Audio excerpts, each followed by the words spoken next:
বন্ধুরা সবাইকে আসসালামু আলাইকুম। আসলে সকলে ভালো আছেন। তো আজকের ভিডিওতে আমি জানাবো টফি অ্যাপস অ্যাপ্রুভ প্রবলেম সম্পর্কে। সো চ্যানেল ক্রিয়েট করার পর অ্যাপ্রুভ প্রবলেম দেখা যায় এবং 6 থেকে 7 দিন হয়ে যায় ভিডিও চ্যানেল অ্যাপ্রুভ হয় না। তো এই ক্ষেত্রে আপনি কি করবেন? সো আমাকে এক ভাই নক করেছিল। তো তার কিন্তু এবং তাকে আমি জিজ্ঞেস করি যে ভাই আপনার চ্যানেল অ্যাপ্রুভ কীভাবে হলো। তো সে বললো ভাই আমার 7 দিনের দিন আমার চ্যানেল অ্যাপ্রুভ হয়ে গেছে। তো জাস্ট এখানে আপনাকে কিছু করতে হবে না। আপনি চ্যানেল ক্রিয়েট করে ভিডিও আপলোড করুন এবং হয়তো আপনার 7 থেকে 10 দিনের মধ্যে আপনার চ্যানেল অ্যাপ্রুভ হয়ে যাবে। তো এটার জন্য আপনার কোনো মেইল করতে হবে না, কোনো কিছু করতে হবে না।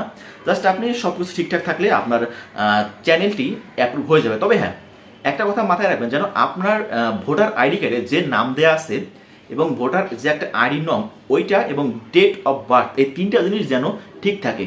3টা জিনিস যেন ভোটার আইডি কার্ডে যেটা দেয়া সেটাই যেন থাকে, তাহলে আপনার চ্যানেল অ্যাপ্রুভ হবে। না হলে আপনার চ্যানেল অ্যাপ্রুভ হবে না। বিকজ যখন আপনি একটু ভুল দিবেন তখনই দেখবেন টপি থেকেই যখন চ্যানেলের এডিট অপশনে যাবেন সেখানে কিছু একটা লিখলে আমি এটা খেয়াল করেছি, কিছু একটা যেন যদি ভুল হয় তাহলে কিন্তু আপনার লেখা উঠবে নেম এবং ডেট অফ বার্থ যেন ভোটার আইডি কার্ডের সাথে মিল থাকে। তো এগুলো ঠিকঠাক থাকলেই অবশ্যই ইনশাআল্লাহ একদিন আপনার 7 থেকে 10 দিনের মধ্যে আপনার চ্যানেল অ্যাপ্রুভ হয়ে যাবে। ধন্যবাদ সবাইকে, আর অবশ্যই চ্যানেলটি সাবস্ক্রাইব করবেন।